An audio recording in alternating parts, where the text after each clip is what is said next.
je suis pour qu'un individu soit encouragé à accepter sa pleine puissance, sa lumière, pour que nous entrions dans cette ère où on arrête de vivre la peur la plus profonde de notre vie, qui est la peur de notre propre lumière ou qui est la peur de notre propre puissance. Il y a un sujet qui m'intéresse beaucoup et j'aimerais bien avoir ton avis là-dessus. C'est par rapport à la mort et la période entre deux vies de réincarnation. Oui. Est-ce que tu peux développer là-dessus? C'est une question très intéressante, fondamentale même, parce que nous ne pouvons pas seulement nous intéresser à remettre la vie en état, à remettre la vitalité dans une puissance, sans parler aussi bien de la naissance de l'être que de la mort de l'être. Parce que là, ce sont deux processus qui ont besoin aussi d'être connus par tout le monde pour que les parents puissent savoir se préparer à recevoir des enfants qui vont naître et pour que chaque être humain puisse accompagner tout être qui est en train de mourir à passer le voile ou le tunnel pour pouvoir voyager de l'autre côté. Alors, j'ai écrit 2 livres sur la mort et sur les voyages. Un qui s'intitule « La mort n'est jamais un accident ». Ça veut tout dire. C'est un livre très puissant. C'est un livre qui montre que même les accidents ne sont pas des accidents. Parce que nous sommes tous des êtres de pouvoir et nous avons tous pris la décision de partir avec une majorité de nos facettes, que nous en soyons conscients ou pas. Et les autres avec qui nous co-créons, avec qui nous vivons ensemble en fait, ils ont aussi des coparticipations à ce que nous vivons. Ouais. Les autres influent ce que nous vivons sur la planète Terre jusqu'à ce que nous y voyons clair, mais les autres jouent également un rôle dans notre départ de l'autre côté. C'est de cette manière que si l'humanité devenait conscient ou redevenait conscient, nous allons tous pouvoir sentir ce que les uns et les autres vivent, où qu'ils soient sur la planète, comme nous pourrons percevoir le bruit de tous les cascades réunis, ou la musique des étoiles, même à leur distance, ou la fréquence vibratoire de la lumière, parce qu'il y a des êtres qui arrivent à capter ça. Et l'intérêt de redevenir sensible, c'est pour pouvoir répondre à toutes les propositions que ceux que nous croisons nous font. Parce que tout ce que nous vivons est régi par des contrats. On fait des rendez-vous cosmiques. Et après, on se rencontre jusque dans la réalité. Et pour quelle raison est-ce qu'on se rencontre? La plupart du temps, les gens ne se rappellent pas.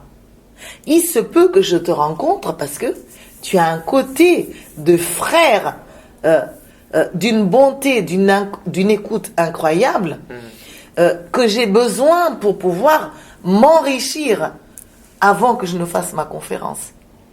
En ce moment-là, la rencontre n'aura pas été gratuite. Il se peut que tu as perdu un frère dans ta vie et du coup, tu as déjà vécu l'expérience d'avoir quelqu'un de très cher parti de l'autre côté et que moi, certaines de mes facettes suicidaires, malgré que je vais aller faire une conférence, sont en train de me pousser au désespoir pour que je me donne la mort. En ce moment-là, rien que le contact avec toi, et si nous étions plus conscients, tu me dirais quelques mots en pressentant l'existence de mes facettes, en captant leur hurlement à l'intérieur, et ça donne des échanges. On ne sait pas pourquoi, mais on a dit telle ou telle phrase qui a ramené l'autre dans la lumière, dans la chaleur, et qui a fait reculer l'intention de se suicider ou de se suicider pendant un temps. Et ça peut même être écarté définitivement. Donc pour moi, avant de naître, j'ai vu, parce que j'ai étudié avec les guides spirituels et les esprits, j'ai étudié le chemin des êtres qui viennent naître. On se prépare même avant en fait la naissance, avant même la grossesse. 1 an avant la grossesse, on se prépare à faire le choix, à voir les chemins, à composer tous nos scénarios de vie. Qui sera mon père? Comment va se conduire celui-ci? Et toi, tu te rappelles de ce processus? J'ai appris à me rappeler. Okay. Je n'ai pas réussi à tout réunir parce que je ne suis pas réalisée, mais je me rappelle aujourd'hui en grande partie de ce qui m'a invité à naître sur la planète Terre. Qu'est-ce qui m'intéressait sur cette planète école précise? Pourquoi un père comme ça? Pourquoi une mère comme ça? Pourquoi 7 enfants dans la famille? Pourquoi 3 sœurs dans une famille où on attendait un frère? Et ce frère qui a fini par se faire assassiner. Et découvrir les jeux des 3 sœurs qui n'étaient pas préférées parce qu'elles étaient des filles, qui sont entrées en compétition et qui ont participé même à la mort de mon frère. Quand j'y pense, là, parce que je suis en contact avec mon frère de nouveau, je suis en contact avec mes sœurs, où qu'elles soient, je reviens à ces instants de notre passé, j'ai les larmes aux yeux. Mais en même temps, je sais que je suis composée de multiples facettes, et je ne suis pas seulement que l'enfant de mes parents, ou la sœur de mon frère, ou la sœur de mes sœurs. Je suis aussi une chamane, je suis aussi une enseignante, et juste maintenant, je suis interviewée comme chamane. Alors, je ne vais pas donner un coup de pied à cet enfant qui a failli pleurer.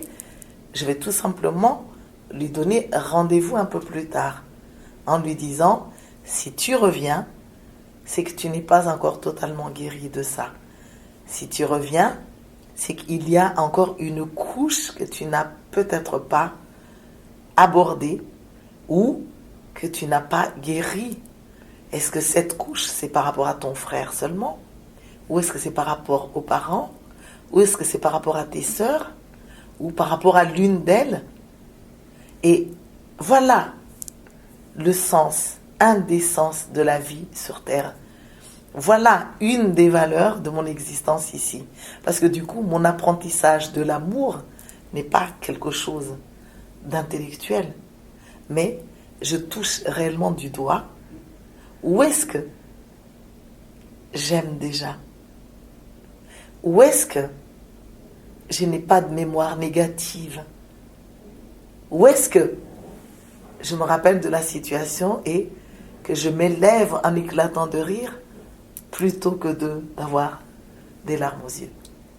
Et donc, le processus de la mort également se prépare. Mon frère, qui est venu souvent me voir, m'a dit que, avant même la mort du corps physique, il y a aussi 1 an de préparatifs. Okay. Rencontre de tous ceux qui vont être impliqués directement ou indirectement dans la mort de quelqu'un. Et là, j'ai pu voir que s'il existe des assassins ou s'il existe des maladies qui ont fini par emporter les personnes qui ont décédé, au-delà de ça se trouve la volonté de la personne qui décède, ses plans de vie. Et ces plans de vie sous-entend où est-ce qu'il a été ou où est-ce qu'elle a été satisfaite sur la planète Terre, où est-ce qu'il ou elle en avait marre du séjour sur la planète Terre, Et il n'y a que la personne qui sait le poids de la souffrance en elle, le poids de ce qui l'empêche de rester ici, et non quelqu'un d'autre. Parce que sinon, on va de nouveau se mettre à la place d'une personne et on va projeter en ce moment-là. C'est dommage qu'on n'entend pas bien, pas encore en tout cas, ce que je dis là, parce que ça orientera les enquêtes, pas seulement sur les assassins qui ont eu un couteau en main ou une mitrailleuse ou une bombe, mais tous ceux qui sont à l'origine de la situation et qui ont agi quelque part dans un plan ou un autre de notre existence. On sait aujourd'hui qu'il y a des gens qui dirigent des mains, plus ou moins habilement. Il y a des personnes qui savent. On sait aujourd'hui que par nos jugements, nous pouvons avoir co-signé pour la maladie ou la mort de quelqu'un. On sait, en tout cas moi je sais, que par la non-acceptation que nous avons d'une personne, que nous avons du mal à admettre, un être qui nous fait peur ou qui nous dérange dans ses comportements, ça peut nous amener à participer. Il y a un impact sur la personne. Un impact sur la personne. Et dis-moi, quand on prépare ce plan d'incarnation, est-ce que d'après toi, est-ce que tu as étudié, est-ce que tu as ressenti, est-ce que c'est définitif ou on peut... Non, évoluer. Rien n'est jamais définitif. Okay. Rien n'est jamais définitif. Je disais même récemment dans un interview également que même pour la naissance, l'entité peut arriver jusqu'à la naissance, mais quand il y a des personnages que moi j'ai baptisés les sous-personnalités psychoactives, j'ai des livres donc qui parlent de ces personnages, ou des SPPA dans l'abréviation, j'ai aussi des vidéos sur YouTube. Donc, on parle par exemple des corps, de plusieurs corps. Mais pour moi, j'ai carrément vu que ces corps ont des gardiens. Pardon, il y a un parrain de l'alliance qui assure la connexion entre le monde matériel et le monde spirituel. Et si on n'écoute pas la voix du cœur, c'est comme si on marche sur ce personnage. On ne le respecte pas, on le bafoue. Et qui va accepter de vivre en étant constamment écrasé comme ça? On a donc un harmonisateur des hémisphères cérébraux pour que le cerveau gauche et le cerveau droit puissent marcher ensemble. Que nous puissions être rationnels, mais que nous puissions également rêver, développer nos intuitions. Mais si on bafoue ça parce qu'on ne s'y intéresse pas, et que ce corps est absolument négligé, n'est pas mis sur le même piédestal que les autres corps, en ce moment-là, l'harmonisateur des hémisphères cérébraux peut tout à fait se fatiguer et refuser de prendre place. Il y a également l'harmonisateur des émotions ou l'entraîneur des émotions. Parce que le corps émotionnel est très important. Et si on ne lui permet pas de faire son travail, en fait, c'est comparable un petit peu à l'histoire du corps. Si on ne permet pas au corps d'avoir ce qu'il lui faut pour se guérir ou pour avoir plein de vitalité, il finit par se fatiguer. Mais les personnages fonctionnent de la même manière. C'est relié aussi sûrement. Voilà. Et il y a également le gardien du corps physique. Or, la plupart d'entre nous, à ce siècle, se conduisent encore avec son corps comme si c'était une poubelle. Mais qu'est-ce qui fait ça alors qu'on est conscient? Eh bien, ce sont les personnages intérieurs qui ne se plaisent pas ici et qui déclarent en fait leur besoin de partir. Ainsi, je peux être chaman, mais si j'ai, par exemple, ma femme d'affaires, par exemple, ne s'en sort pas et je galère tout le temps, j'arrive à rien et c'est viscéral. Du coup, comme par hasard, alors que je connais que le café ça tue ou que je sais que je n'en sais rien, faire du saut à élastique potentiellement ça peut être quand même dangereux. Je vais être attirée vers ça parce que mes facettes qui ne se plaisent pas vont me diriger vers ce qu'il faut pour que je coupe la vie sur la planète Terre. Et plus j'ai des facettes malheureuses, plus le nombre va être suffisant et on va obtenir une majorité qui se rapprochera de la majorité absolue. Et cette majorité absolue de l'intérieur sera complétée aussi par la majorité des gens à l'extérieur qui participent plus ou moins à notre naissance ou à notre mort. Par exemple, il y a des êtres, des chamans ou même des êtres éveillés. Ils chantent pour les fleurs, ils chantent pour le ciel, ils dansent pour la vie. Mais même s'ils ne sont pas conscients, ils favorisent la facilité des naissances des entités.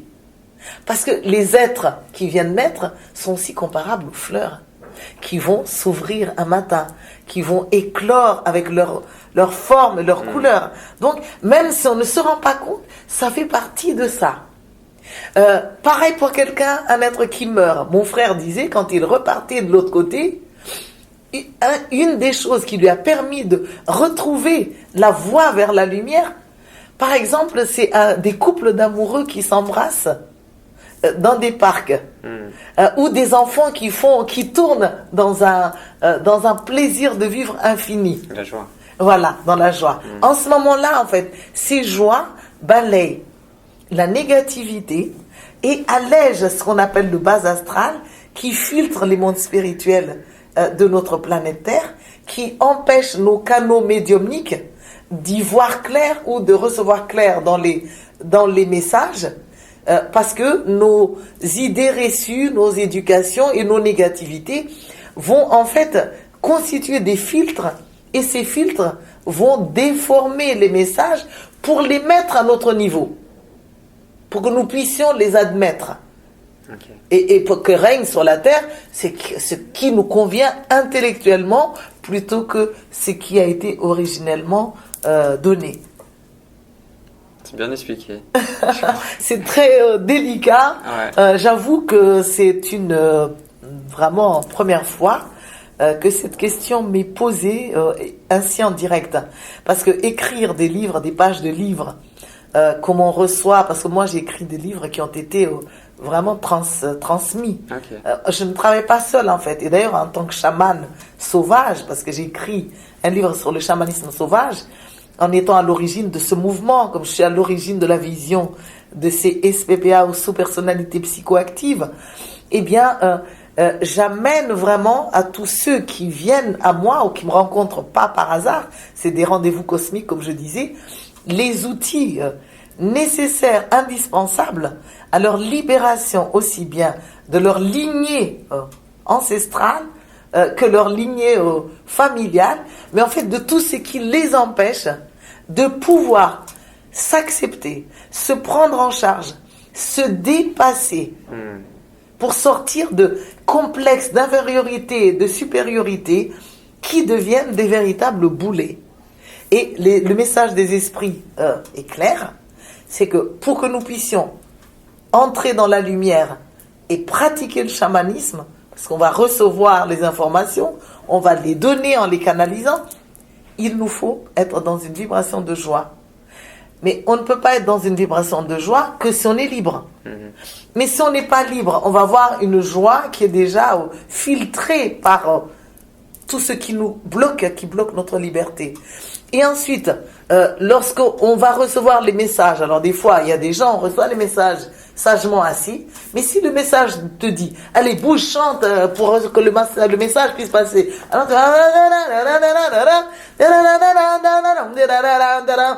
mais si tu n'es pas libre, tu montes immédiatement dans le cerveau gauche, le cerveau gauche va fouiller dans une mémoire terrestre, avec Bouboule à l'horizon, qui est le bras droit du cerveau gauche, qui va dire, non là, tu vois, tu as déjà fait ça à un tel moment de ton enfant, tu as reçu une gifle, donc c'est pas bon ça. Okay. Ou tu as fait ça déjà il y a 3 siècles et tu as été noyée comme sorcière, ou tu as déjà fait ça dans un discours dans la Grèce antique, alors que les gens étaient rangés en silence, tu as osé tournoyer parce que tu as été... bref, dans une culture un peu comparable au Dervish Turner, c'est pas la culture des gens en Grèce. Ça, c'était d'une autre vie. Et du coup, on t'a enfermé parce qu'on a trouvé que ta danse était diabolique.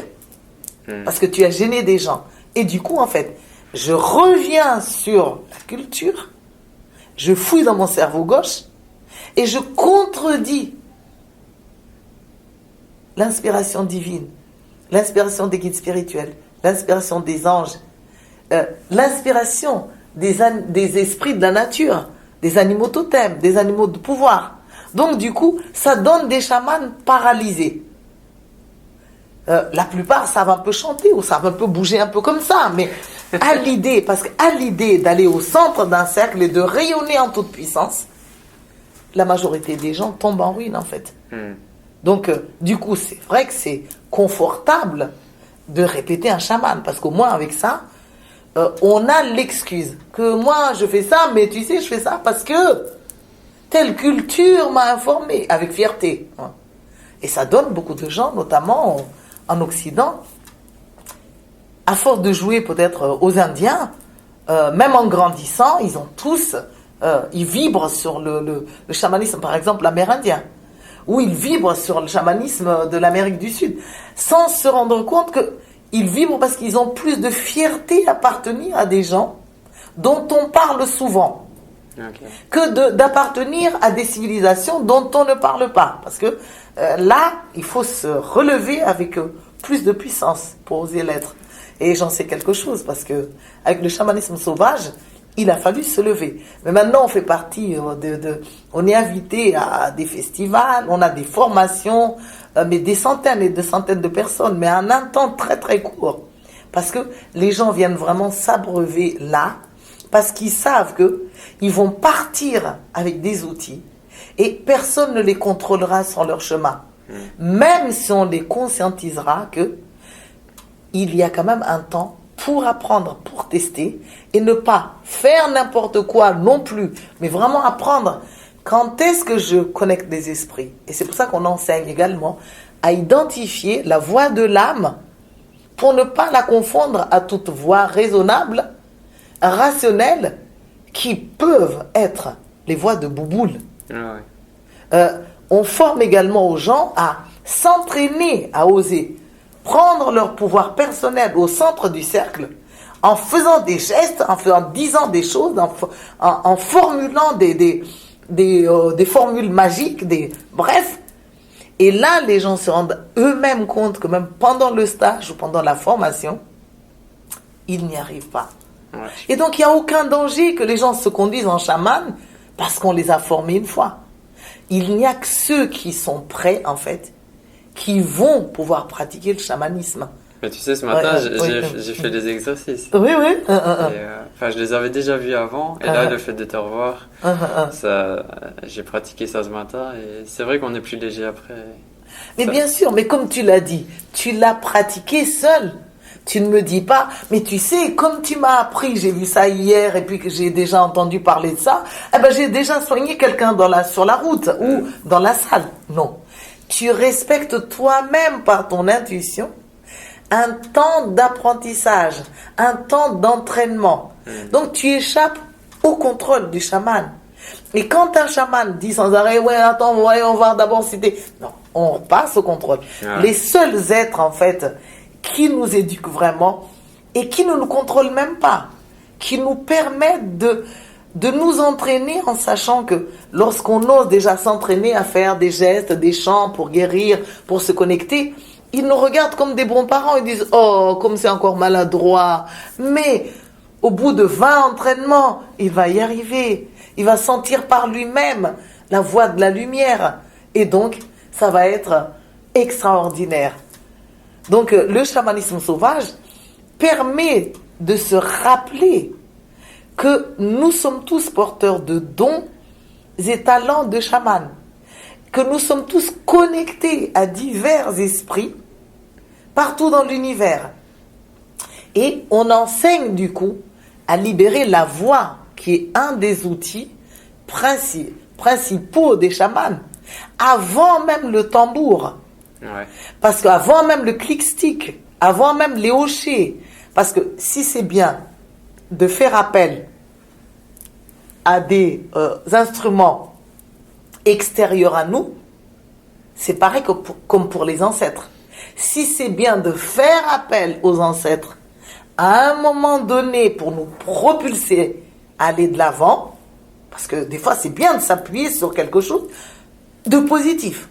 Et qu'on sait positif. Qu'on a vraiment vu en voyage intérieur chamanique que c'est positif. Eh bien, c'est bien aussi d'oser ne pas faire appel à ça pour sentir sa propre puissance. Pour sentir sa capacité à produire d'autres sources de miracles. Parce que nous sommes extrêmement riches. Le monde spirituel est extrêmement abondant. Pourquoi répéter la même chose qu'hier alors que nous sommes perpétuellement inspirés à recevoir de la nouveauté qui va nous permettre de nous adapter à l'ère nouvelle, à la société nouvelle, aux situations nouvelles, etc., etc. Et donc, la voix est un des principaux outils du chamanisme. Mais quelqu'un qui n'est pas libre, moi j'enseigne le chant sauvage, il ne saura pas utiliser la voix. Et je vois dans les stages, je fais par exemple, je fais un chant sauvage. Alors, je me connecte. Bien sûr, je sens ma peur là. Je connecte à la terre, à la mer et tous les esprits dans la terre, sur la terre, et même qui survolent un peu la terre, pas trop. Je connecte les esprits du ciel. Bien sûr, je peux me lever, mais avec la caméra qui est là, je ne peux pas me lever parce que c'était pas prévu dans l'interview. Je connecte le ciel et tous les esprits qui vivent dans le ciel, qui volent, qui virevoltent partout autour du ciel, les frères galactiques, enfin bref, tous ces êtres que je ne peux pas énumérer. D'ailleurs, même quand on dit que y a 100 noms de Dieu, des fois je suis d'accord d'entendre parce que c'est une culture. Mais je me dis, mais qui sommes-nous pour savoir exactement le nombre le nombre de Dieu dans l'univers? Moi, j'ai envie de dire, il y a 100 noms de Dieu que je connais, que mes ancêtres connaissent, mais je suis encore un enfant qui découvre l'univers et je m'ouvre pour en apprendre davantage chaque jour. Et donc, en revenir au chant sauvage, alors je me lève, je vais au centre du cercle, parce qu'en fait, c'est moi qui suis investi dans mon côté chaman. Je ne suis pas totalement chaman, ce n'est qu'une facette pour moi, à mes yeux. Ce n'est qu'une SPPA, une sous-personnalité psychoactive. Alors, je sens mon chaman qui se dit « Ah, j'ai peur, ça va être blanc, je ne vais pas trouver une chanson ». Et si mon chaman donne la main à ma petite fille qui n'a pas été encouragée par mon propre père à venir briller un dimanche par exemple, la petite fille va aussi dire à ma chamane « Ah oui, n'y va pas, elles vont être deux à trembloter à l'intérieur de moi. » Pour ne parler que ces deux-là. Mais là, je me dis « Ma petite fille, toi, tes petites filles, tu as ton histoire. Moi, je suis chamane, je traverse les émotions négatives de peur. J'ose donner la main aux guides spirituels, aux esprits de la nature, parce que je sais que dans leur générosité, ils vont m'apporter tout ce qu'il faut pour moi. Je dépasse toutes les peurs de mes ancêtres. Je dépasse tout ce que j'ai appris par mon cerveau gauche. Et je m'ouvre à recevoir. Et là, j'ai chanté.